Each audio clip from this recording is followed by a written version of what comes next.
Hey guys, Harvey, the founder of Rico, and welcome to our Why Cali series, a series of interviews with calisthenics athletes, trainers, and coaches, finding out why they started calisthenics, what it means to them, and some tips and challenges that they faced along their journey. So, hope you enjoy this interview, and let's get into it. So let's kick it off then. Yes, ma'am. So when did you get started in your calisthenics journey? Calisthenics journey was back in 2016 when I was 16 years old. Yeah. Yeah. And what kind of drew you into calisthenics? Like, why did you want to sort of get started? And I thought calisthenics was very different from gym. I see people being able to use their body weight to do cool skills such as the handstand, the muscle up. And that was what really drawn me because beforehand, it was just going to the gym, lifting weights, doing lat pull downs, bench presses, and all that. And I was getting quite sick of that. Like, I feel like there's not much results that's gained from doing that. But then when I see someone doing like a swing 360, which is a cool calisthenics freestyle skill, body muscle up, body hands, I'm like, wow, yeah, that's so cool. I did not know that there is this path of fitness that I can take that will get me these skills to be able to, show myself for it. Because going gym, you get bigger size, but doing calisthenics, you get skills and better physique as well. so kind of saw these amazing skills and stuff that people have been doing and thought, "God, I want to be able to do that." Yes, exactly. And my friend introduced me to that. He went to the park. He saw some guy doing a swing 360, and Yeah. same reaction happened to me. He was like, "Oh my God, I want to learn with you. Please teach me." So him and this guy were taking like a one-on-one sessions. And then my friend came and just invited me to come along. I did one session, and then it was just like a And loved it. continuous practice and growth from that moment on. Yeah. Yeah. And so where did you kind of start then? Because obviously seeing those 360s and all of like the crazy bar work, it gets people interested in it, like similar with you, that shit, like that looks amazing. How can I do it? Yeah. But obviously, you know, it takes a lot of work to get there. So how did you kind of like, where did you start and what did you start on to kind of progress to like moving towards that? Yeah, of course. So obviously I was quite lucky to have like a figure who was already where I wanted to be to guide me. Okay. But what I started with calisthenics fundamentals, and the three are the pull-ups, dips, and push-ups. So I just worked around these three. Obviously, legs wasn't a priority for calisthenics. So I just Yeah. focused on these three fundamental upper body exercises, literally just doing a tricep. So doing these exercises back to back to improve time efficiency, work out maybe like 30 to 45 minutes. I'll just do pull-ups, then straight to dips, and straight to push-ups, back to back, 3 to 4 times a week. And that was my basis. And then once I started to, get enough strength, so let's say 10 pull-ups, 10 dips, 20 push-ups, I worked for the muscle up. And then once you've got that first skill unlocked, it just becomes like a addiction. You want to, what's the next one? Got the muscle up. Oh, what's next? Strict muscle up. Oh, I've got the handstand. What's next? Handstand push-ups, something like that. So did you find that like that progression and that kind of like almost at such a big goal from where you were starting, that kind of kept you motivated, that constant path of progression and wanting to do the next skill and do more muscle ups and more press ups and more push ups? Yes, 100%. There's obviously so many more skills out there, and there's so many more levels and layers to it other than just the muscle up or the handstand alone. So Yeah. seeing other people doing more advanced skill than me just makes me think like, oh, I want to have that as well in my arsenal, in my toolkit. Yeah, pretty much. That's it. Awesome. And then as well as kind of calisthenics athlete as well, you do calisthenics coaching. So what kind of motivated you to want to be able to kind of coach people and go on that sort of journey with them as well? It all started off unintentionally at first. Okay. I was just posting my workouts online as a Yeah. way of documenting my progress. And then people started picking on like, oh, this guy can do XYZ amount of skills. I want to be able to do that too. So then they Okay. started reaching out. And that's how the coaching process came about it online. But honestly, ever since I started training calisthenics, whether this will be at the gym or outside of the park, I've been coaching people unintentionally, because people would come up to me, they'll be like, "Oh, hey bro, I want to be able to do the muscle up just like you. How do I do it?" So I didn't think about it as much, but I just gave them the blueprint, the progressions and the techniques that I've used to unlock these skills, and I've just showed them. And it kind of built up over the years from the age of, let's say, 17, after I've got like a few skills in my arsenal. I've just been teaching people, like all my friends would see, they'd be like, "Oh, can I have a session with you?" Yeah, come on. I'll show you how to do these skills, man. No need to go to lift weights. Try some body weight stuff. So that's how it all came about. And what really keeps me motivated with coaching people now is seeing their progress. So you'll see in my pin posts on top of my page, there's one client of mine who's been a long-term client. He's got strict muscle up, he's got weighted muscle up, both on the bar and the ring. And just seeing him progress, seeing him giving me feedback about, oh, even my wife notices that I'm getting stronger. My physique feels better, looks better. It just really, it's warming. It feels rewarding to be able to make a difference to these people. So absolutely. And that keeps you motivated to continue. And like, how does it feel to hear those progression? Like, because you've been there, similar why, people get in touch with you is kind of where you started. How does that feel to be able to help and change people's lives really through calisthenics? Yeah, it's so good, because you're being appreciated for what you do, what you love to do. It's just, it gives me pride and joy to be able to inspire and share my knowledge to these people. So yeah, it's one of the best feelings you can get. Amazing. And that's why I love my job. Yeah, I love that. Pat, what do you think the biggest challenge or setback that you faced on your journey's been? Oh, the biggest one is patience. Patience. Obviously, calisthenic skills, right? The more advanced skills, it will take longer to achieve. For example, the front lever, that could take up to 8 months to a year. The planche could take up to 2 years. So having the patience to say, oh, you know what? This is a long-term game. I shouldn't rush this. It's hard. It can get really, challenging, because you want to get the skill so bad, you then overtrain. Oh, think of it. The more I train, the better I'll become. But then the more you train, you get injured. So you see that impatience. Yeah. So that's been my biggest challenge so far, and I've learned that the hard way. Yeah. Yeah. And what were some steps that you took then to like build into your training to make sure that you weren't kind of overtraining or like, trying to rush it? How do you, because I think that's something that everyone struggles with, is patience. Like, they want it now, or they want the results like yesterday.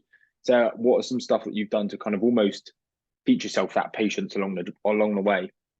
So the steps that I took were I literally changed my mindset around things. This is a mindset game. I want to have longevity in this sport.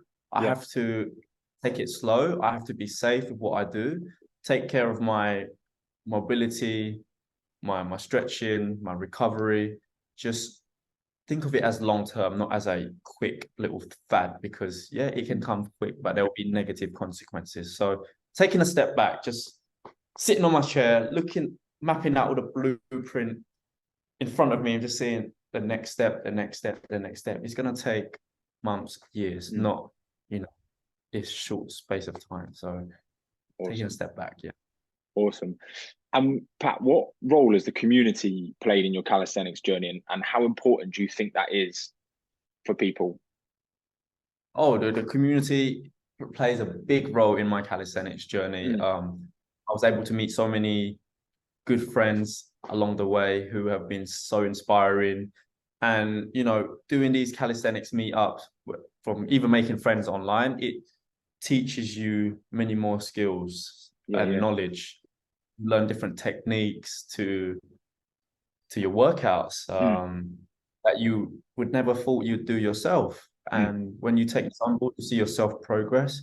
So it's been very warming, the calisthenics community. And I think it's very important, you know. Because it can be intimidating, right? Like if you're just starting out like you were, and you're seeing these people doing these mad skills and they're doing all these sort of like tricks, they almost like kind of take you under their wing and say, look, it's possible. They kind of show you how to do it. And if that wasn't the case, or you had that bad experience, then you might not be there, or you might have like almost fallen out of love with that sport, or never fallen in love with the first place. And I think having those people in the community who do kind of help and share their knowledge and share their advice and teach people how to do it, I think it's incredible, because it helps people unlock those skills and that kind of potential that they've got.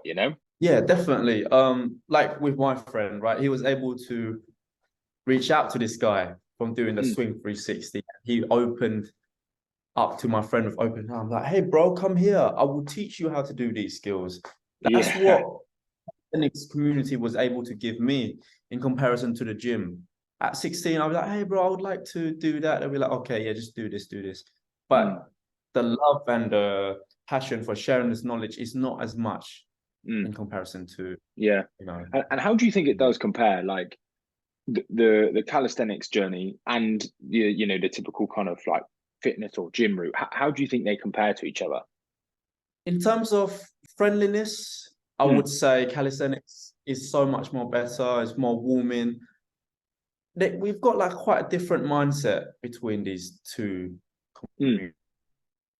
Obviously, we've talked about being friendly, being warming, being more welcoming. I think calisthenics is much more superior. But again, it really depends on what the person wants. Like maybe some people just want to build more physique, get bigger, then they want to choose the gym path. For anything else, choose the calisthenics path. So it depends on your goals and what you want to achieve. Really. And Pat, you mentioned about mindset in the journey, and I think how important is mindset in your journey, and what do you think are some good steps to kind of build a good mindset? Building a good mindset, for one, is to be patient. Okay, to be patient. I always think that not anything that's worth having is not gonna always come fast and come easy. So first step is to be patient, to look at where you're at, and to have a goal for where you want to be. So patience is one. Two is to have a role model. That's another good one. Okay, for me, my role model was my friend who introduced me to calisthenics. He was always one step ahead of me. He's got the muscle up first. He's got the handstand, the one arm handstand. So having that role model who can connect to and share, that's a great way to improve. And it goes on to the third one, which is having a coach.